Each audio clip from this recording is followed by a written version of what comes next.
Premed Office Hours, episode 200. Woohoo! Yay! That's amazing. We I've should been have had putting up cake with your stuff for today. 200 episodes, Dr. Scott Wright. Oh my gosh. So long. Welcome. You know, that streak goes both ways there, buddy. Yes, it does. You are blessed. And I am tortured. My name is Dr. Ryan Gray, founder of Medical School Headquarters and Mapped, author of some books, the Premed Playbook series. Have this fun little design. You can see them all where good books are sold, not the bad books, only good books. But best of all, I get to hang out with these wonderful people. Ladies first, as always, Dina Golini, former senior admissions officer at Stanford School of Medicine and former assistant director of advising at Brown University's Warren Alpert Medical School. Such a long title. Dina, how are you? That's even longer. It's assistant director of advising, student support, and outreach. Yeah, we don't need that. Like such a long title. Yeah, we don't need that. I'm doing okay. Hectic week with with AMCAS, but all good. Exciting. Yeah. All good. I don't know if you guys saw AMCAS apparently put out a thing saying, "Hey, we're overwhelmed. Can you slow down a little bit?" So yeah. Oh, I didn't see that. Don't apply the first day. You don't need to apply the first day. Yeah, that's right. All right. Also with us, some dude, Dr. Scott Wright, also known now as Reverend Dr. James Scott Wright, former director of admissions at UT Southwestern and retired executive director at TMDSAS. Reverend Dr. Scott Wright. Yes. How are you, good sir? Are you going to open our session with a blessing? Yes. Thank you. Awesome. Welcome. TMDSAS has been open now for half a month now, 2 weeks. AMCAS just opened yesterday. ACOMAS has been open now since the beginning of the month. Applications are open and stress levels are high. We're getting tons of kind of inbound questions going, okay, I finally have a draft of my personal statement. Can I submit it? And can you have it back to me within 36 minutes? Slow down, people. Your essays do not have to be, your application does not have to be submitted today, tomorrow, this week, next week. You have time. Dina, when I say that to people, they immediately go baloney, BS, because they assume AMCAS verification time equals early or late. And so if your AMCAS verification time is 2 days, you're early. If your AMCAS verification time is 4 weeks, you're late. My guess is that most people are going to be in that 4-week range already. Just how bombarded AMCAS was yesterday and every year now at the first day. What do you say to people who associate that verification time to early or late? I mean, I assume 4 weeks. Yeah. So I like to say 4 weeks. It could be 6 weeks. It could be 1 day at this point. You just don't know. I've seen that before. You just don't know. But again, I think last time we were on, I said the same thing. You have to do what's best for you. You know, if you're not ready and your application is not ready, then you just got to slow your roll. You got to submit it when you're ready. 2 days or 4 weeks, it doesn't, you're still in before everything gets sent to med schools at the end of June. So Scott, a lot of people want to be in for the first wave of applications with, I think I actually heard from one student going, wait, they actually continue to pull applications throughout the cycle. It's not just one grab and they're done. And I'm like, oh, child. What talk about the process for medical schools, and I'm assuming it's very similar with TMDSAS, ACOMAS, AMCAS. The application services are there, and medical schools come and grab information kind of as needed. What does that look like? Yeah, it's in the old days, back when I started this, we did go on electronic.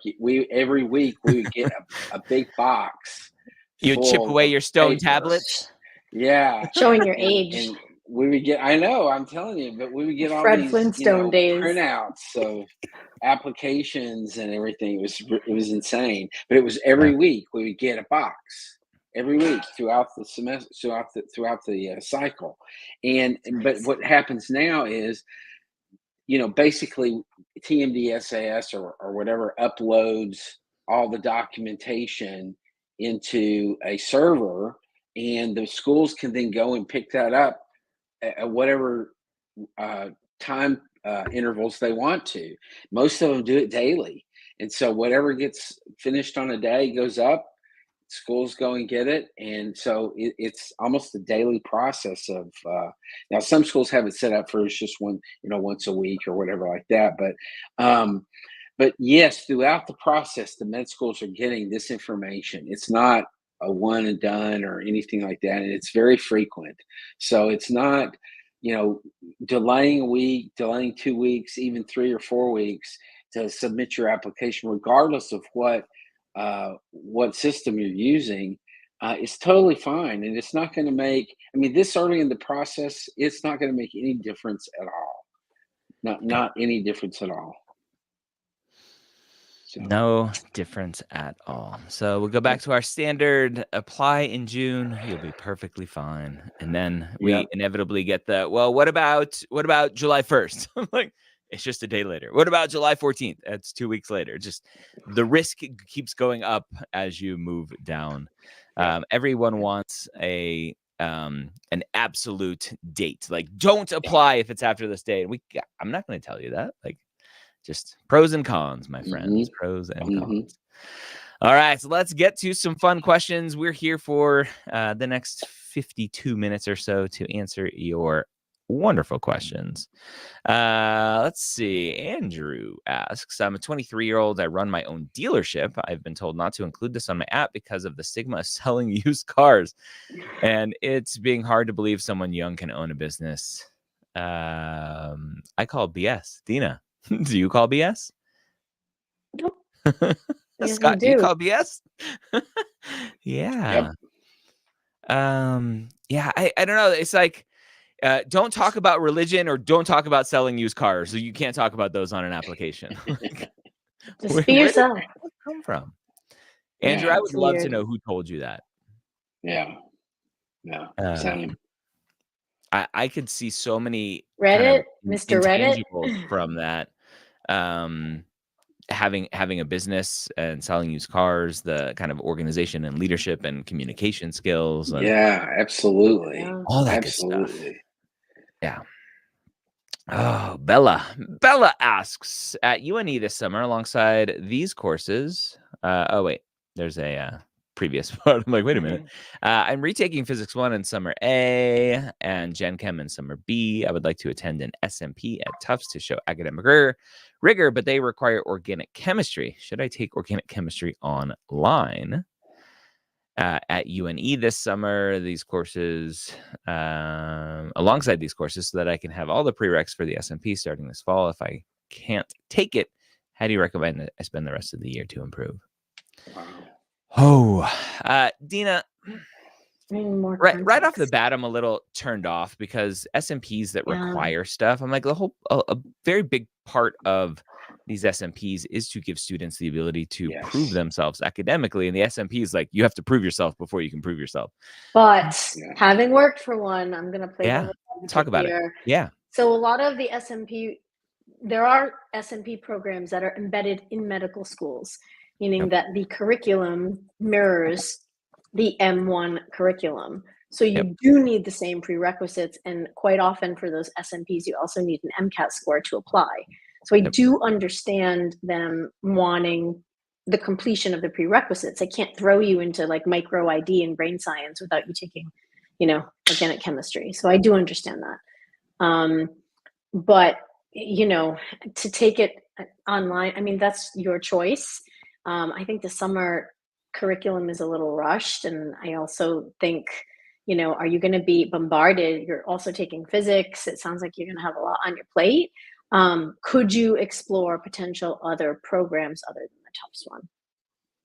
Yeah. Yeah, maybe that specific program's not the right one if you're trying to rush and do these prereqs, which may tank your grades before even getting in. So yeah, be careful, Bella. There are other opportunities out there, including not doing an SMP, doing other just post-bac classes at a university. Good luck. Mason switched career paths mid-college and I'm graduating a year later than planned. Does a finance major, quote, he's in it for the money. For the money. Here's the same kind of stigma with used car dealers. Look okay to admissions, or should I switch to something more sciencey? Scott Wright, in your years of admissions, did you automatically reject the finance bros because they're in it for the money? No. No. I mean, I think it's, if you're interested in Mason and finance, then do finance. If you see it could be valuable for whatever reason, if you look to perhaps own your own practice someday or be involved in the management of a practice, whatever, it could benefit you potentially. So, but in terms of the way that admissions committees, in my experience, look at this type of stuff is yeah, they don't assume anything, with regard to particularly with your major. People major for a variety of things for a variety of reasons, and so I don't think just because you have a finance major, it's going to mean anything necessarily in the process. That'd be my opinion. Yeah. Yep. Let's get rid of the stigmas, my friends. All these stigmas that are attached to everything. David Green, congrats on 200 episodes. Let's hit that button again. Woohoo! Yeah. My question for the equation, raise the roof. Occasion. Scott, right? There we go. How can you tell if a school prefers more clinical experience versus volunteering versus research, etc.? Now, let me clarify, because we have lazy language here. Volunteering can be clinical or non-clinical. So I'm assuming David means clinical experience, community service, right? Non-clinical volunteering, versus research. Dina, this question comes up all the time in a bunch of different ways. What do med schools want? What are they looking for? What should I do? What's better for my application? And it's hard to convince someone that they just need to be themselves. How do you convince someone that be yourself? Just be you. Well, this question, I'm reading it in a way like, are you trying to tailor your application for one specific school? Because if that's the case, then I would not do that, because you don't know if you'll get an interview at that school. Your application should have like breadth and depth in multiple areas. You should have, direct patient experience. You should have community service. It's not mandatory to have research, but don't tailor your experiences to one school, because the chances that you'll get an interview are very slim. But in terms of wondering what a school prefers, I mean, I think just having a well-rounded application, you can look to their mission statement as well, and read, what's important to them enough that they state it in their mission statement, and kind of go from there. But I think you shouldn't have all of one and none of the other. You need to have, a good, healthy mix that's exposed you to different things. Yeah. Stop trying to play the game of finding out what med schools want. Be yourself. Put that in an application and apply. As easy as that. Simple, not easy. Is that the way to do it? All right. Scott, easy one for you. I've never lived in Texas, but my mother has resided in Texas for a year. Could I apply to Texas schools as an in-state resident? If your mother is supporting you and therefore claims you as a dependent on her income taxes, then potentially yes, you could. Yep. But if she does not, then no, you cannot. It's that simple. Not easy. What if I could, but I can't, so I won't. Yeah. Check out.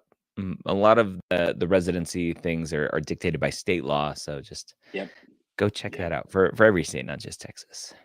Yep. Nana, I'm an adult pre-med student, Army medical veteran. Thank you for your service. I've already done a lot of medical work and on-job research experience without publications. Do I need extra requirements aside from these? Nana, I would say I don't have enough information here to give you any advice. No. Are you saying you're done with everything and you're just putting your feet up?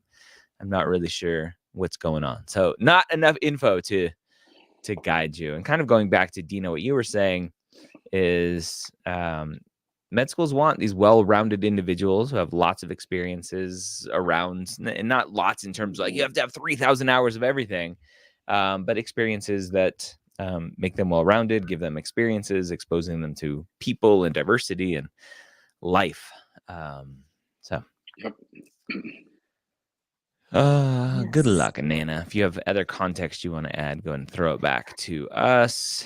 This question's coming up all the time right now. How should I fill out completed hours if I haven't done my job? That starts in mid-June for my activities section. Dina, a couple of years ago, AMCAS changed the application so that it had completed hours and projected hours. TMDSAS, Dr. Wright, has had kind of future hours or planned activities as a category for a while on TMDSAS. ACOMAS really is the outlier, and there's lots of confusion around ACOMAS because their instruction manual isn't super clear either. In fact, I'll actually read you what the instruction manual says, or I'll actually share it here on the screen. Dina, what is your advice as I'm pulling this up when students ask about specifically something here that hasn't started by the time they're going to submit their application? Yeah. You put 0 for completed hours, and then you put, you plan out and think about if you're working 40 hours a week for 20 weeks, do the math, and not girl math, but do the math and put those hours in for the anticipated. And that's common. You just see like May 2024, 0 hours completed, and then June 2024 to July 2025, the anticipated hours. Yep. Because you haven't completed any hours if it starts in June. Exactly. Right? Yeah. So let me, and that's exactly what AMCAS says to do, put 0 for completed. So just put May 24 as the date range for completed, and put 0, and then project out, or June 24. So let me show you what ACOMAS says. Let me see if I can zoom in how they'll do this. So for ACOMAS, enter information about your supervisor, blah, blah, blah. Enter the date or date range in which the experience took place. It's past tense. So Yes. I potentially can interpret that as don't put date ranges in the future. Note that your experiences will not display, blah, blah, blah. Enter additional details, including the title, blah, blah, blah. Enter the average weekly number of hours that you completed for this experience during the date range that you indicated. So ACOMAS doesn't explicitly say, here's how you project hours. You're not allowed to project hours, but the language of the text here makes one assume that it is only what you've completed and don't project out. And so I'm getting lots of questions. Dr. Ray, just tell me what to do. And I'm like, I don't know. I think lots of people project out hours on ACOMAS. I don't think the admissions committees are going to slap you for that. I think everyone does it. I think ACOMAS needs to do a better job of explaining what they want there. So yeah, there's your answer, love. Can I just make one comment? No. I think that one thing that's helpful for students to recognize is that there are people on these admissions committees. They're people, and they're not necessarily looking for reasons. Once it gets to a committee review process, you've gone through the interviews and all that, they're to the committee process. These people are not looking necessarily for ways to eject people out of the process. They're looking for reasons to accept people, and they're not going to necessarily look at for example, if it's an ACOMOS application, oh, they projected out hours and that's against the rules, so they're out. That's not the way it really works, in my experience at least. So just Yep. relax. Let's do the best you can, make a good faith effort, and relax. Relax, my friend. Relax. Dr. Wright's mantra, just relax. Just relax. Take a chill pill. We do not condone the use of illicit medications. D. Helene, I want to include the fact that I'm a mom on my app. It is a big part of who I am and has helped me become the best version of myself. Where do you think is the best place to put this info? Dina, there is no place on the application that says, "Are you a parent? Do you have kids?" No. And oftentimes students want to put that information in because they think it helps them stand out. It adds extra context to their application. What do you recommend in situations where students want this info on an app? I'm thinking a few things. One, if it's impacted your educational journey and your journey, like to get to medical school, you could use the other impactful experiences essay box. Number two, you could list yourself as, mom, homemaker, caregiver, and list it as like an other experience as one of your 15 activities. Or you can, maybe address it in your personal statement. Those are the three things that come to my mind right away. I don't know if yeah, I agree completely. Yeah. I'd probably veer. I mean, unless they're putting it somehow in the personal statement, which a in lot of times context with something. in context with something. Yeah. If not, I would probably go for the other impactful experiences one. People put a lot of different things in that now that the prompt is kind of broadened a lot. People put a lot of different things in that, and that would be a perfect place, I think, to put the how impactful that's been on your confidence or journey or whatever, blah blah blah. So I would just avoid tying in being a parent with being a doctor and how it's going to prepare you to be a doctor. Don't do that. Always remember, like, impactful. How did it impact you? Yes. Love it. Farbod, do you recommend LORs from physicians who we have shadowed for a long time? Will they have enough value? Farbod, I'll answer this one quickly. It depends on the school. Some schools want a letter of recommendation from a physician, in which case you will need a letter from a physician. Some schools don't have physician letters as requirements, in which case it's less important. So make sure that the schools that you're applying to, you're looking at each letter of recommendation requirement and meeting those requirements. But yeah, someone you've shadowed for a long time. Hopefully they know you well, can write you a strong letter. Go for it. Flavio, do you guys know of any schools that have confirmed interviews to be in person this cycle? There are schools that have been in person since COVID. In certain parts of the country, they didn't believe in COVID, and they're like, "We're still doing interviews. Come to our town." So yeah, there are schools.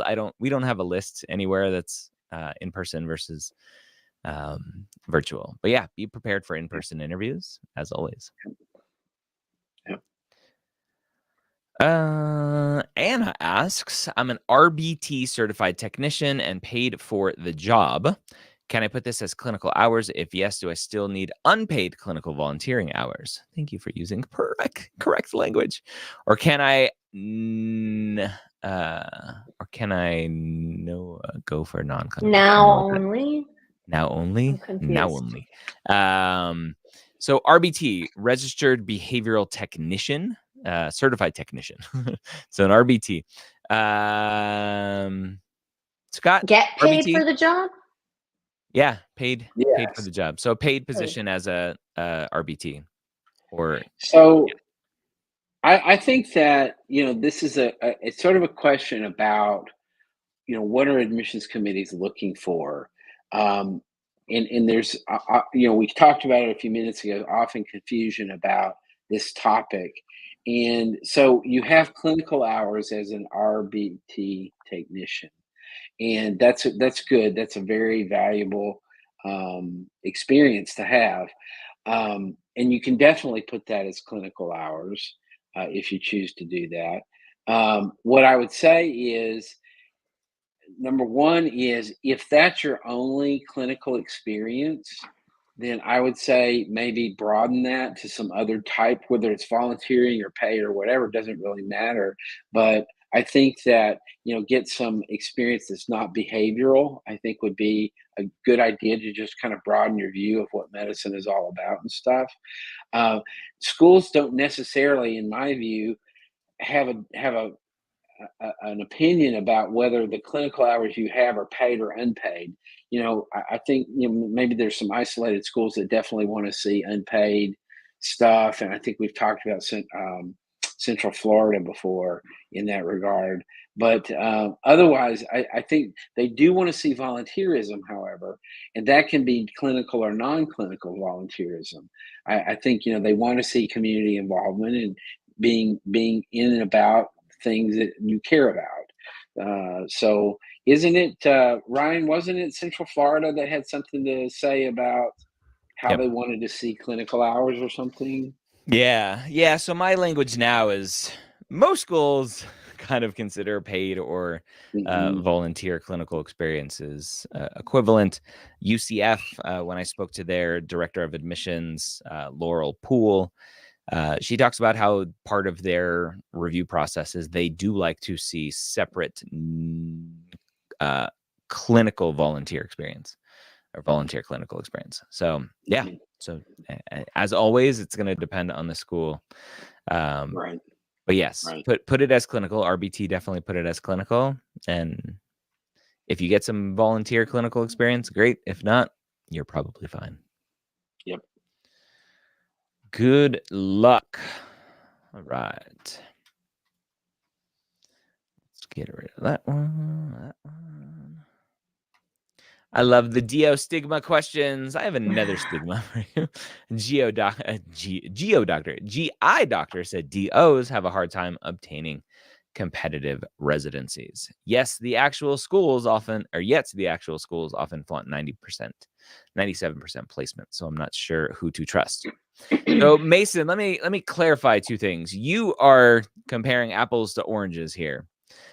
Just because a school has a 97% placement rate does not mean those 97% of students are matching into competitive residencies. So you're comparing apples to oranges. The match rate overall national is about 94% for MD students. It's about 93% or 92% for DO students. They are neck and neck. So overall match rates are let's say equal. When you actually look at the data, let's pick one of the most competitive specialties, neurosurgery, out of the hat. When you look at the data, DO's matching into neurosurgery is very, very, very little compared to the number of students applying, just percentage wise. And so one may assume, it's because they're DOs. That's one potential, but that's not the only conclusion that we can draw there. Potentially that student is in a DO school because they really struggled with the MCAT. And we know that the MCAT is the much lower average for DO students versus MD students. And so maybe they struggle with really big tests. Well, guess what students have to do in medical school? Take really big tests called the board exams. And those board exams often determine how competitive you are for specialties. So it may not be because they're a DO. It may be because their board exam scores are much lower than average to be competitive for neurosurgery. So there are lots of potential conclusions without actually doing a study to determine if it is because they are a DO. We can't make that conclusion. We just know that far fewer DOs match into neurosurgery. And then we have to draw some potential conclusions from that. So is there stigma? sometimes in some places. Overall, not an issue. And I find it funny that a GI doctor is giving that advice because they did fellowship. They didn't match into Internal GI. medicine. They matched into Yeah, internal medicine, internal which medicine. most students match into. MD and DO, most students match into internal medicine, family practice, pediatrics, because those are the highest number of residency positions, MD and DO. So, Yep. and then for fellowship, kind of it's out the window whether you're DO or MD. Do well in your residency, and fellowship options are kind of wide open. Yeah. All right, Matthew, Alonzo. Matthew, assuming this is the same Matthew needs to work on spelling his email address. Sorry, Matthew, for calling you out. I compete in a sport that is not NCAA or collegiate, but is recognized by the Olympics at a fairly high level. Can I list it as intercollegiate athletics, or should it be extracurricular or hobby?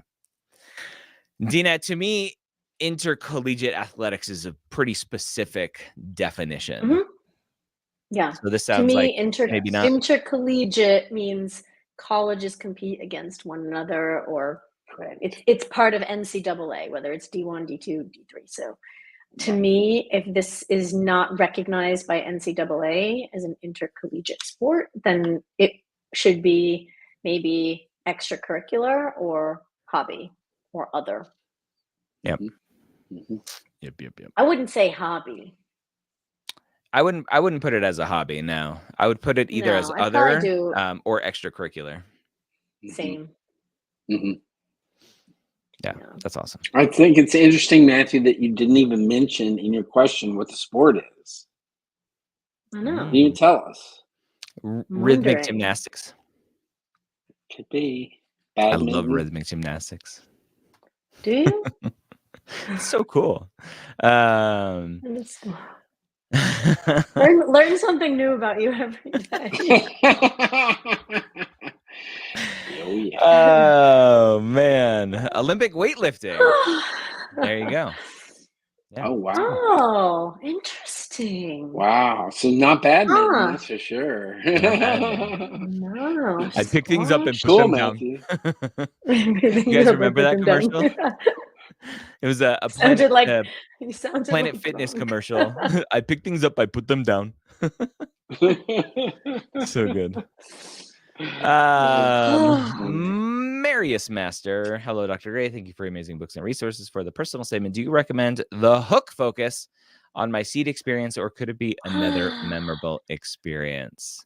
First, can I say something? Can we have a let's have a little. Oh, we can't hear you. Hello? Oh, is it back? Yeah. Hello? It's back, but we missed what you said. Yeah. Oh, that's weird. When I switched my cameras, it switched off of my my settings. Oh well. I wanted to do my zoom in face. I'll have to figure out why. Anyway, let's have a heart to heart. Okay. I didn't say anything important before. You don't have to have a hook. You don't have to. You don't have to force some crazy explosions, things, whatever. Right? Often we see really good hooks, if you want to call it that, where students can open up a story where there's something happening. That's great, but you don't need to force anything. But when it comes to seed or watering, it doesn't matter. Start where you want. Right. All right. Is there ever a scenario when choosing DO makes sense? DO cons seem plentiful. Mandatory lectures. That's not a DO thing. Like, that can be an MD thing too. This is the crap that students come up with. They're just like, your bias is showing. Like, DOs have mandatory lectures. Did you look at the MD schools that have mandatory lectures? Osteopathic techniques. I think that's a pro, not a con. Yes. I'm Me too. very much pro fascia work. I love my massages and my Theragun, and the more that you can do with your hands and touch patients, I think is fantastic. Yep, and rotations seem to be more of a hassle as a DO student. That I have definitely seen is potentially more true. Dina, Is there ever a scenario when choosing DO makes sense? I love the Of hyperbolic nature of the course. question. Of course, Maybe right? you align more with osteopathic medicine. Maybe you want that type of a medical education where Not you based on want how he's that asking the OMM questions. technique, and you align more with the tenets of it. I mean, yeah, I don't really like this question. I Yeah. just I don't really like it. Yeah.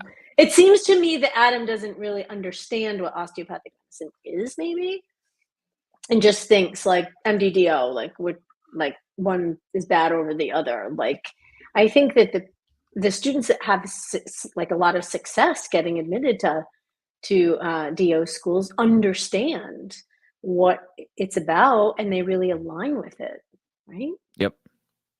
Yeah. I agree. I mean, And ultimately, I think at the end of the day, you're a physician. There aren't major differences.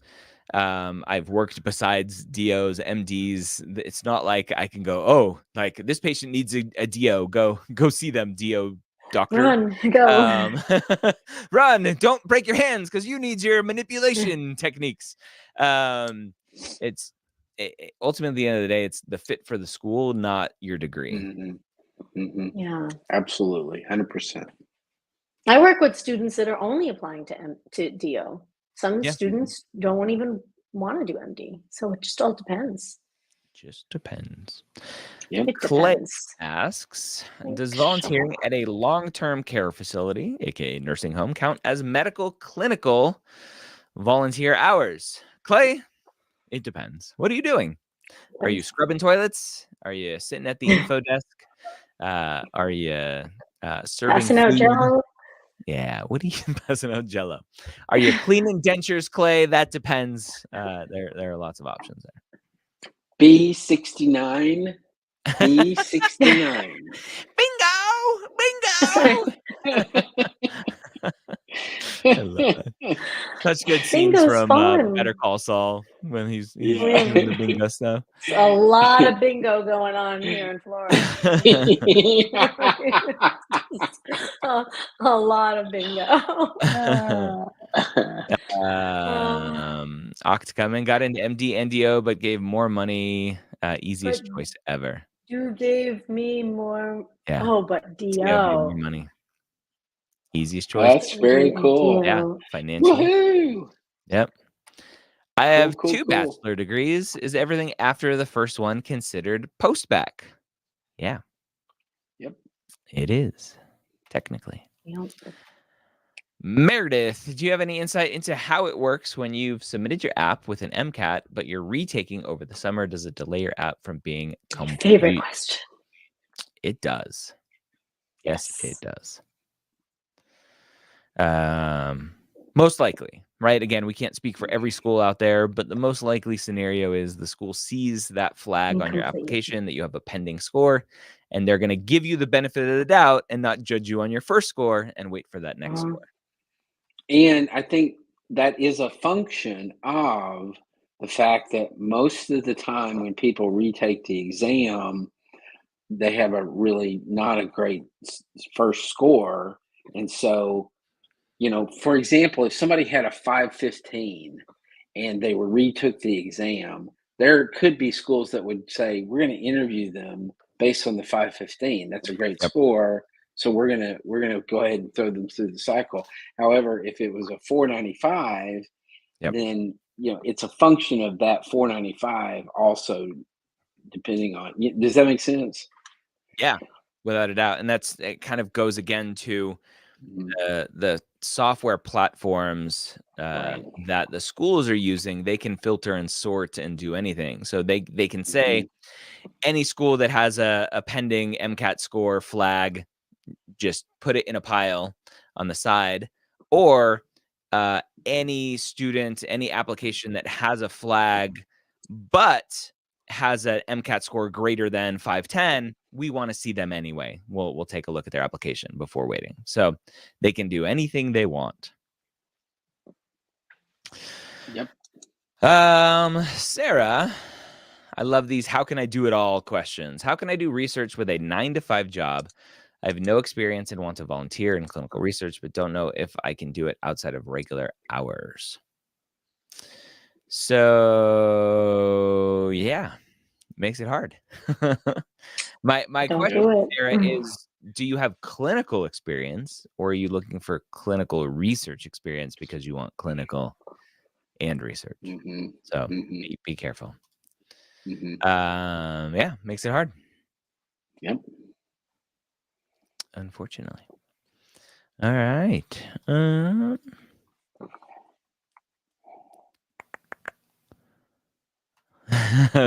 Veronica, say, speaking of bingo, doing activities with nursing home residents like bingo, LOL, painting their nails, helping them dressing, writing letters for them.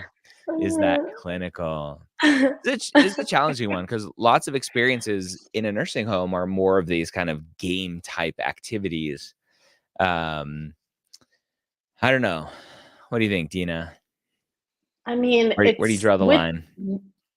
it's with patients, residents, but you're not directly like responsible for their healthcare or a part of their healthcare. So I feel like I don't know. I feel like it's not.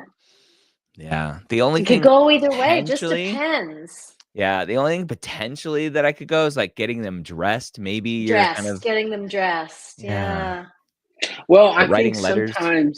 sometimes those activities are battle dementia or early dementia, and so True. they keep their minds involved with, even if it's bingo, it's forcing them to look at numbers and letters, and so I think it depends a little bit on how you talk about it in your narrative about the Hmm. activity. I think that has a lot to do with it. And my point is always, if you want to put it as clinical, put it as clinical, but you got to be ready to defend that in You an got to back interview, it for up. example. Yeah, if somebody says, well, tell me why you think this is clinical, and you've got to have a pretty good reason to why you did that. So I think that's you always have to be prepared for that, Yeah. regardless of what you say. Yeah. Prepared to defend it. The thing that popped into my mind is you gotta fight for your right Oh, yeah, to right. mark it as clinical. Beastie Boys. Yes, that is how we do it here. Aparna took courses at a college while in undergrad. It's usually what happens. They Mhm. didn't transfer. I'm assuming community college while in undergrad. Should I say they were freshman courses because I was a freshman at the college, or enter it based on the year I was in the bachelor's? Aparna, there are some technical things that AMCAS specifically lays out how to categorize. Is it freshman, sophomore, whatever? So go look at the instruction manual. Typically Applicant what guide. they Yep. Yeah, typically what they say is if you can't specifically nail it to a year, then they go by credits. Anything like 0 to 30 is freshman, 30 to 60 is Right. sophomore, etc. So Right. go check it. Daniel, can a seed, for the personal statement, and those who don't know, seed comes from this crazy book here, the Premed Playbook Guide to the Medical School Personal Statement, be about non-clinical volunteering and how the experience of helping underserved led me to wanting help the health of people not having healthcare. Dr. Scott Wright, can it? Well, Should it? I think it can. I Mhm. mean, my point is always to be authentic, and if that is what led you down this road, and that's what started you thinking about all this, Yep. then absolutely it can. And then Yep.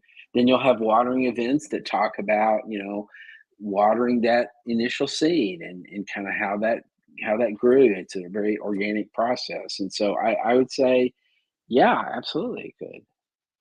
Yeah. Yeah.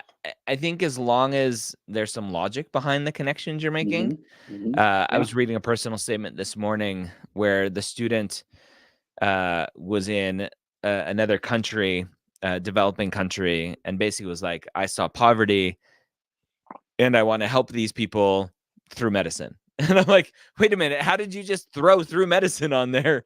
That doesn't make sense. That's not logical. So just make sure there are proper connections to help the reader understand that journey for you. So definitely can do that. Can I still list an activity in my application even though I only completed 8 hours? Anise, Dina, when you see an activity on an application for 8 hours, do you question something? I mean, that's a day. So that's one day. All in a day's work. So on a day's work. So is it important enough that you include it? I mean, are you just trying to take up spots? Is it something that was like a one-day fundraiser event that was really, really, really significant, but it's still only 8 hours? I mean, you can like include it, but it's to me, like if I were back reading applications, to me, 8 hours is a day. That's one day. Is it really going to be that influential? No. Yeah, not a very impactful experience. No. And if you have multiple entries like that, that's even worse. So if you have like, I think Dr. Gray and I talked about this one time, like reviewing an application, like, and like every single activity was like 10 hours, 5 hours, 6 hours, 8 hours, like 4 hours. Like it doesn't even add up. 8. Like, who do we appreciate? like 1 week, right? Yeah. You know, But they had a can't 4.0. have I bet you they had a 4.0 because that's what they were concerned about. Right? Yeah. That's what happens. Yeah. Okay. That's what happens. Right. Yep. Yes. Can you speak on how sending recommendations after verification works? When should I have all of my recommendations in and allocated to the proper schools by? Yeah, so this is something I'll just speak briefly about.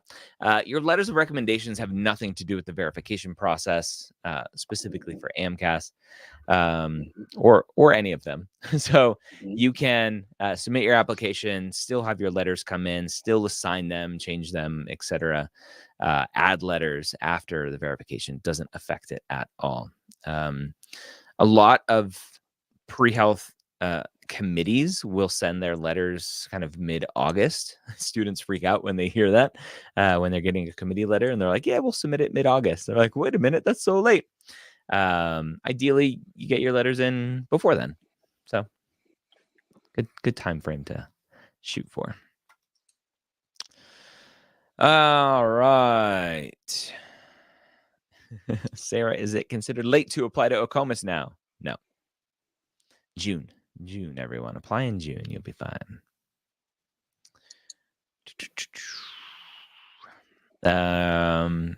It depends. How do admissions approach non-academic IAs, especially ones from a long time ago? I'm sure, Dina, you've seen an application or two, and Reverend Dr. Scott Wright, you as well. Alcohol consumption, underage alcohol consumption on campus. Big deal, automatic flag. What do you guys think? I mean, it's more common than you think. I mean, it's definitely more common to see institutional actions like on applications. And I think it's just a matter of how you're writing it up and have you grown from it, right? Like, did you get caught drinking in your dorm and then down the road you became an RA and you started, giving just teaching. You started drinking in your dorm because nobody can catch you because you're the one in charge. Right.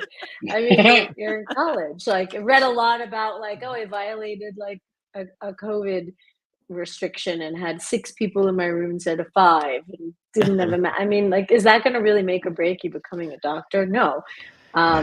I mean, there are obviously big ones, right? Like assault, things like that those are the ones where I think it compromised, schools look at it in terms of, does this compromise your character? Yep. Here's a question from JD Veg. Any volunteer position I found currently with hospice doesn't allow any sort of medical involvement, though. So it sounds like only paid credentialed positions will count as medical clinical. No, and this is part of the kind of misnomer with clinical experiences. you don't always have to be the one poking and prodding and doing stuff to the patients, but there are sitters in hospitals, people with dementia who are fall risks, who are always trying to get up and walk around and escape. People just sitting there and being with the patient and talking to them, very similar to a hospice position.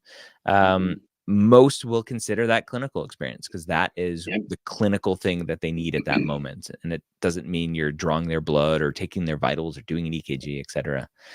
So yeah. Don't worry. Pharmacy tech. Is it clinical? I don't consider it clinical experience. No. Lots of students put it on as clinical experience. I consider it retail experience. Retail, with the caveat, since COVID, it seems like it's been more common that pharmacy techs are doing vaccines as well. And so Flu I shots. potentially would move that into the clinical side. Yeah. Because you are poking and prodding.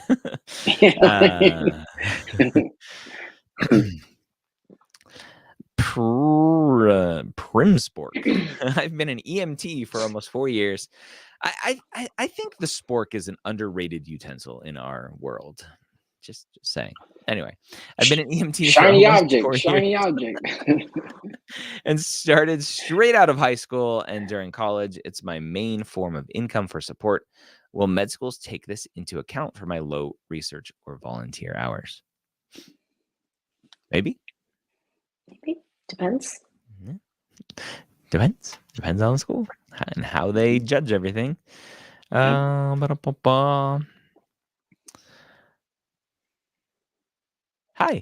For those listening to the podcast, that was just a comment that said, "Hi, Dr. Gray." Let's see.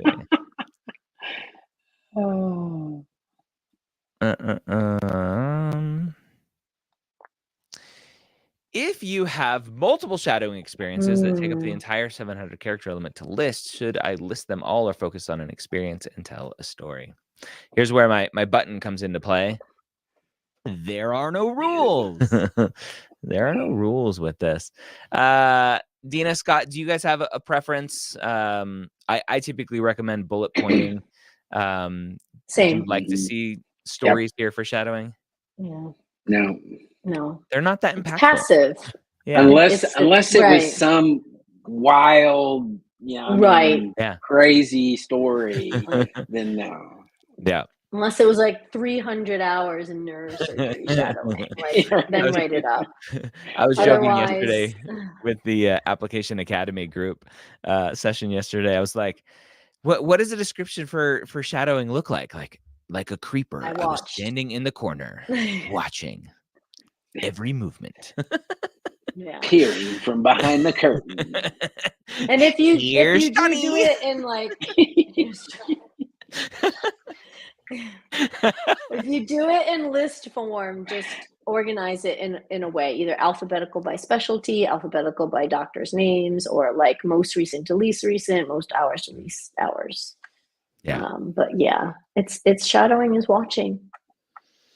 A shadow. Yeah, and can I want to take a second to go pull out my soapbox, stand up on it. I've read a bunch of essays recently. One of our advisors has been out, so I've been reading lots of essays. And I've seen multiple essays where shadowing is written about. And my general recommendation, rule of thumb, that can be broken, but my rule of thumb is don't include shadowing. Because almost always when you write about shadowing, you're talking about the doctor, and then your reflection is, I want to be like the doctor. And inevitably, all of these shadowing ones that I've read recently are exactly that. Dr. Smith was this, and Dr. Smith was that, and Dr. da-da-da-da-da. And it's just like, I love Dr. Smith, and Dr. Smith is awesome, and one day I want to be like Dr. Smith. That is not a personal statement. There's nothing personal about that paragraph. You're talking and pedestalizing Dr. Smith when I want to learn more about you. And so, great, I understand the type of doctor you want to be, or at least that you say you want to be, but it's not helping me understand why you want to be a doctor. please stop putting shadowing in personal statements if you're going to write it in that way. Yeah. Okay, soapbox away. I think we have time for one more question. Atul. Let's go here because I think we might have differing opinions on this. What schools should I target with a 516 MCAT, MCAT, and a 395 GPA? I'm finding it very difficult to identify the list of schools. I don't want to apply to more than 30 schools. Thank you for not applying to more than 30. We don't need to pad the AANC's pockets any more than they already are. Scott, picking schools. I would say that you first use things like geography, or there's certain schools that you definitely know you want to apply to. I've always dreamed of going to this school or that school or whatever, or there's certain geographical areas of the country that you're interested in where you find schools that have MCAT and your GPA range is going to be in pretty much everybody's range. It's the MCAT that's going to differentiate that. And so, looking at schools that have a median MCAT of yours or above, or maybe even below some, looking at that, I think is reasonable. But I think you want to, you're going to be a roughly competitive applicant at a lot of schools. And so I would say, in terms of the numbers at least, and I would say that you want to look at a variety of schools and see which ones resonate with you. Do your homework, look in the MSAR, look on their websites, stuff like that. Yep. Dina, your thoughts? Yeah, I ditto what Dr. Wright said. I think you just have to don't fall into the trap of picking schools solely by the metrics, right? I think you need a wide range of schools, and there's a lot of factors like geography, what's your state residency? Is there a particular program? Are you interested in primary track? There's a primary care, and there's a primary care track, things like that. So you really have to use the MSAR and do a lot of research. Yeah. So for me, I look at one thing.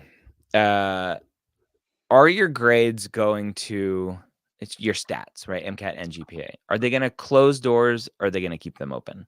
For me, a 516 and a 395 is going to keep almost every single door open.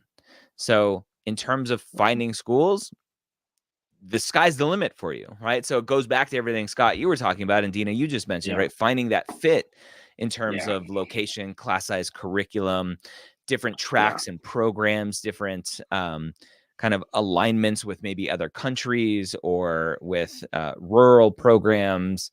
So it goes for you, Atul. My advice would be ignore your stats and just apply to the schools that you want to. And unfortunately, that makes it harder, and everyone wants it easy because you have to go and do a lot of research and read and do all that kind of stuff. And unfortunately, a lot of that stuff is boring and sounds the same. So just do your best. Great job with those stats. Reverend Dr. James Scott Wright, you are available for mock interviews, for live essay editing, for general advising. People can find you and you as well, Dina, at medicalschoolhq.net. Use the promo code PMOH to save some money. That's what we do day in and day out to help students with applications and all that kind of good stuff, applying and making sure they're on the right track. So thank you for hanging out. We almost reached 100 people here live. I don't know if we crossed it at all, but we're in the 90s. Thank you for hanging out. We're here almost every Wednesday at 1 p.m. Eastern. Everyone have a great day. Bye-bye.